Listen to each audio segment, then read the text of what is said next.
But alright, what's going on, y'all? I'm back again. I'm trying to do multiple uploads because, as y'all can, like I said before in the previous videos, I've been behind. So I'm trying to just catch up with content and just try to film as much as possible so I can produce a lot of content for y'all, right? Snake Eyes, obviously. Welcome back to the Snake Eyes $10 channel. Alright, before we get started, need y'all to like, comment, subscribe before I kick all y'all asses. Nah, I already know I do already. Follow me on both my social medias. My Twitter's gonna be SnakeEyes_dollar. The dollar's a Dame Dollar. Instagram, all lowercase, SnakeEyes_W dollar. Alright, so quick discussion. I'm gonna try not to make this video. I'm gonna try not to make this video too long. Okay? So it's a video I should have done last week, but wasn't able to, didn't have the time. We're gonna talk about what's the problem with Chloe Bailey. So Chloe Bailey, I think a couple weeks ago, put out her album Pieces. It even sold 10,000 units. So I'm the type of person, because I messed up with the Chris Breezy thing. So here's the thing. The video that we're doing is going to be an educational thing. I know it's going to come off like a diss, but it's not. It's just an educational thing. For me, honestly, outside looking in as an artist trying to come up like, okay, the same mistakes that I've seen, don't repeat them in my journey as an artist. And then it's education for everybody else that wants to hear it. You know what I'm saying? Anybody that's an aspiring artist that wants to watch it. There's a lot of mistakes that were made that I feel like that could be helpful to everybody, and it's a good competition to have. So don't take this as a oh, you hate Chloe Bailey on the hate train. No, I'm just keeping it real and being as honest as I possibly can. Okay, so I took a listen to her album for myself because I don't care about internet ears. I'm not one of those people like, oh yeah, was it good? No, if I want to see if it's good, I got a Spotify, I got a YouTube. I'm gonna go to that and go take a listen. Right? I listen to it on Spotify. Either way, that's irrelevant. Going back to what I was saying, alright? There's a few problems that I've heard. So, reason why I definitely made sure to check it out for myself, because I made the same mistake with Chris Brown's album, Breezy. I was like, oh, I'm going to go with the internet narrative. Like, yeah, he's rapping too much about the gangster stuff, and he's not really like, that's not what we look for Chris Brown for, and we look for Chris Brown for R&B. And listen to the album, it's like, it's only a couple songs at the beginning that's like more on the gangster side. The rest is just like what Chris Brown normally does. It was a great album, full of so many bops and bangers, it was amazing. Right? So, and to me, Breezy is a classic. Little long, too long, but that doesn't, it's not really a problem for me. Like, I still, like, the replay value on that album was crazy. Like, I still listen to those songs even now. Okay? And I even put them in my list for the best songs of 2022. Some of the songs from that album, and I think I put that album like top 5 of my favorite albums of the year. Okay, moving forward with that, so I took a listen to it, and it's a few things. Number one, the very first thing is this. This is very important. It's very generic. Very generic. It was very much cookie cutter music. Nothing with too much depth into it. Nothing that's just, it's like, I think a problem a lot with Chloe Bailey is she's trying too hard to be something that she's not. Right? And the truth of the matter is, I think, this is my honest opinion. I don't know her personally. This is from the outside looking in. She seems like she's a good, sweet, innocent girl. Not like completely innocent. Obviously, we all got our ways and we be doing some other shit.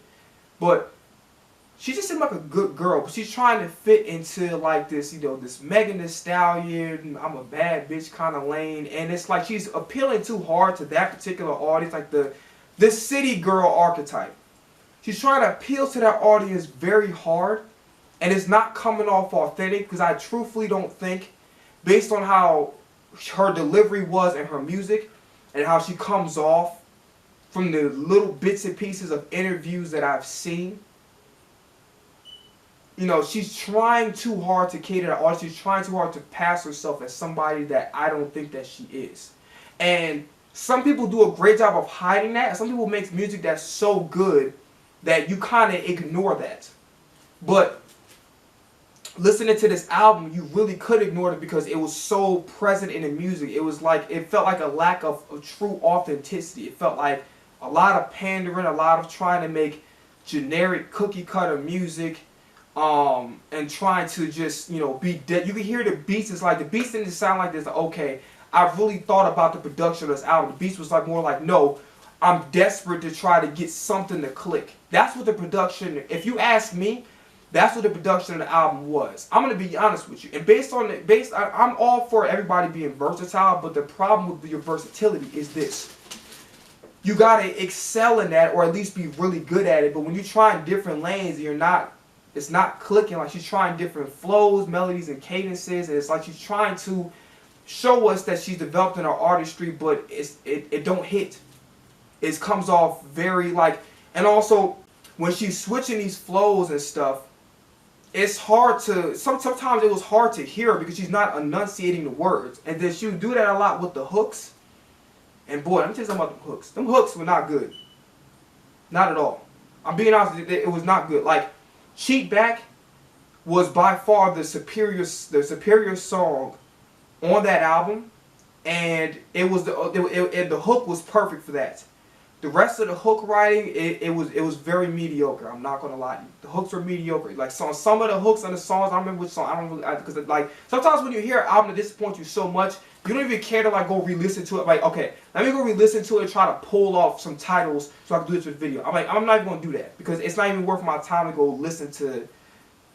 I'm not gonna listen to shit that disappointed me. It doesn't make. It's a waste of my time, and it's just it's annoying as a headache. I don't want to do that. Okay. But Cheat Back was everything that should have been the entire album. The enunciation was clear. The beat was very basic. It was a basic guitar. I think if I'm Chloe Bailey's engineers, A&R, whoever she works on her team, I'm giving her beats like that. Very simple. No 808s. No, I don't want to hear no Metro. I think that might be Metro Boomin on one of these, because I don't understand how an R&B singer. She's not like a melodic singer or like melodic rapper slash singer. No, she's a pure R&B singer. And some R&B singers can get away with the 808s and stuff. She's not one of them. She used to be doing some basic stuff, like kind of like, you know how the guitar was and Changes for Justin Bieber? That's the type of production that she needs to be on. Just very simple. Not too many instruments in there, just very clean and cut, because we try to do all this other shit, it doesn't work. Okay? And I know I'm kind of going all over the place. It's just like, it's a lot to be looked at here. So I'm going to try to kind of formulate my thoughts in a clear and concise way. So, the music was generic, just period. The beats were just, the production was just, it was like, I'm desperate to get a hit. On the other end of the spectrum, it is, not just desperate to get a hit, I'm trying to think. It's, the hooks is just not very developed. The songwriting is very basic. It's like, it's like what I said in the, it's like somebody, you all asking somebody, I made this in another video, this analogy. It's like somebody offering you a piece of chicken and there's barely any meat on the bone. Pause. Right? That's the way the songs were coming off as. It wasn't coming off as like anything worth of substance that I could take away from it. Any thinking I had to do. Because listen, I'm not the type of person that wants to think a lot with music. Even though I consider myself a lyricist, I don't want to be thinking, I don't want to be thinking too. I don't want to feel like when I'm listening to music, I'm doing like some algebra. You understand where I'm coming from? Like, I want to be able to understand, or like reading some Shakespeare. I don't want to do that. I want it to be very easy to listen to, but at the same time, I want to think about where the artist is going. I want to think about the stories that they're telling, the emotions. I want to really just be captured in the moment, and it just wasn't that. The songwriting, I could tell that she did the songwriting herself, or if not, I could tell that she did a majority of it herself, because it's very much. Now, if somebody's a great writer, they're a great writer. I'm not going to say that, like, oh, just because somebody, like, this thing is very bare bone that, you know, she might have wrote it. But like, I can just tell. Because it's not much thought into it. Not much stuff. Not anything that's compelling to me to, like, okay, I want to, like, here's a good example. If you pay attention to LMA's writing, pay attention to her writing in Boot Up, pay attention to, because I know she's collabed with other writers, I'm just saying. Pay attention to the writing in Not Another Love Song. Pay attention to the writing in Trip. You notice how it's not very complicated, but there's some thinking to be done. There's some thinking to be done with the song, with the writing. There was no thinking to be done with Chloe's album. I understand all artists curse, including myself. But it just seemed like the cursing was just done to really try to portray this character that was clearly a character.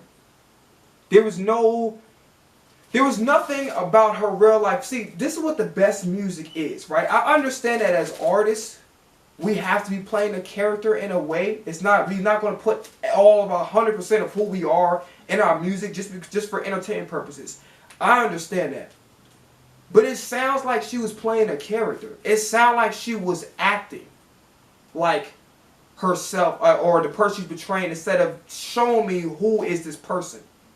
You understand what I'm saying? There was nothing I could look back in her real life and say, okay, I understand why this story's turned out this way because I could draw that to real life. And I understand that people have different levels of comfortability about what they want to share, what they don't want to share. But if when you make a decision to become an artist, especially a professional recorder artist that's selling music, you have to put yourself in there because you have to understand that like people, especially nowadays in this current era, it's very important for people to be able to relate to you.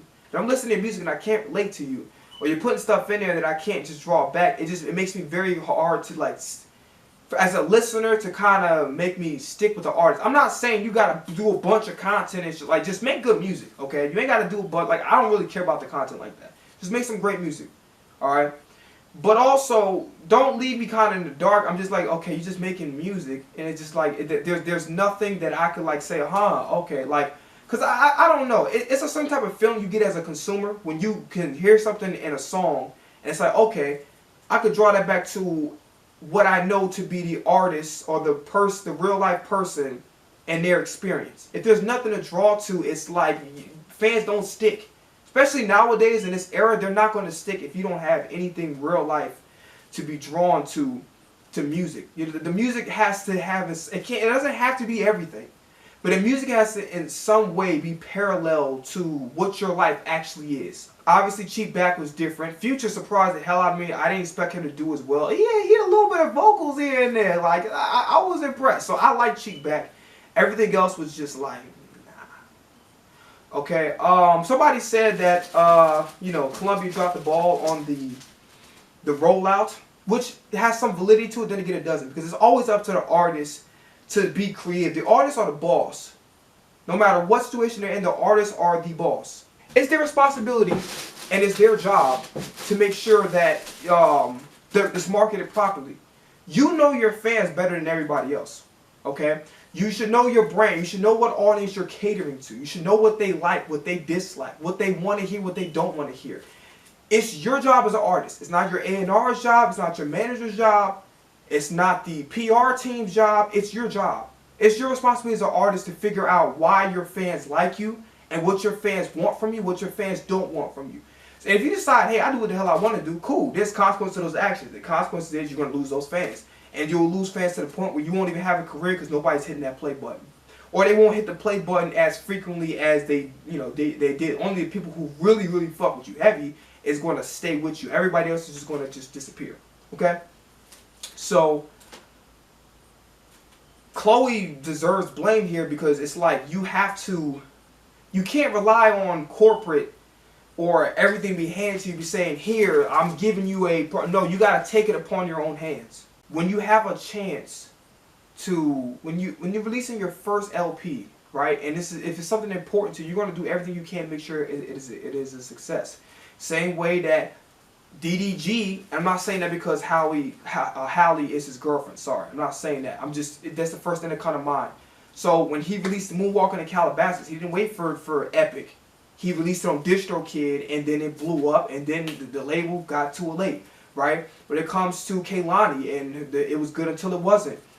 You know, it was hard because of COVID. She found a way. She became a professional videographer, video director, just by watching YouTube videos. So, like, it's that hustler mentality that you got to have. But something's important to you and you value it, you're going to do everything in your power to make it come to fruition, okay? So that's very important. So you can say, okay, the label didn't get behind it. Also, so you got to get a label a reason to. Like, labels ain't stupid. Labels are not going to just throw money at a person that they don't feel like. I'm not saying she doesn't have any value. They don't feel like that her music is going to really do much. So labels like, why the hell will we invest money? And this is going to bring me to my another point. Another point is, there's a question that I have about Chloe. Do people like Chloe because she's talented, or people like her? Do people like her because she's talented and can make great music? Because there's a difference. No disrespect to Tori Kelly. You don't hear people talk about Tori Kelly's music, but you hear her talk about her voice and her talent a lot. Okay? Just like it's different between you being able to really rap and you being able to make hit rap songs. Anybody can rap. Can you turn your ability into making records that can last forever, that are timeless, the ones that got great hooks, understanding of song structure, things that are catchy, easy, make it, simplify it, not dumbing it down. Dumbing it down is not good. Simplifying your thoughts so the everyday listener can hear it. You're not making music for yourself, you are, but you're making music for an audience of people. An regular audience of people don't understand complex-ass vocabulary and complex-ass thoughts. So you got to figure out a way to simplify it so the audience can understand what you're saying, so that way it can have some replay value. Because I'm not going to listen to something that I don't understand what the hell they're talking about. They may be speaking the same language as me, but if I got to continuously look stuff up in your music on Google to see, okay, what the hell are they talking, what they referring to, I don't want to listen to it. I'm sorry, I just don't. I don't even make music like that because I understand. Like, listen, I can get complex if I want to. Not that I ain't on no Lupe timing, but I could get a little bit more complex. But I choose not to because people want to be entertained. That's the idea of making music. People want to. It's entertainment. It's not about trying to be the most artsy or the most unique. It's about entertainment at the end of the day. Okay. This draws me to my next point. Do people like Chloe's music at all? Because if you look at the Spotify for top 5. Have Mercy is one, okay, but how many singles has she really released as well? And then the majority of the rest of the records are from her album. The rest of the top 5 is singles from her album. So the question remains: do people actually like Chloe's music? And it's not a diss towards Tori Kelly or diss towards Chloe. It's just this is a legitimate question. There's a difference between somebody who can sing and somebody who can turn your singing into making some hit records. There is a difference. And I'm going to be honest with you, I don't think this album quite answers that question yet. If she got time, I would use this as a learning experience. I wouldn't deflect. I wouldn't get mad. I'd be getting mad at myself like, you know what? I didn't do what I'm supposed to do, so I'm going to inspire. I'm going to light a fire in my ass to be like, you know what? We're not going to have this type of failure ever again. We're not going to be doing this. We're going to be doing better. We're going to be improving. You understand where I'm coming from? So I think that that's the time that I would be on if it was me. But everybody's different. Everybody's cut from a different cloth, and it's their careers, not mine. I know for a fact if it was me and I didn't chart on the billboards, nigga, I'm ringing every fire alarm. I'm turning on the damn sprinklers. I'm making sure the smoke detectors is up there, and everybody's going to know.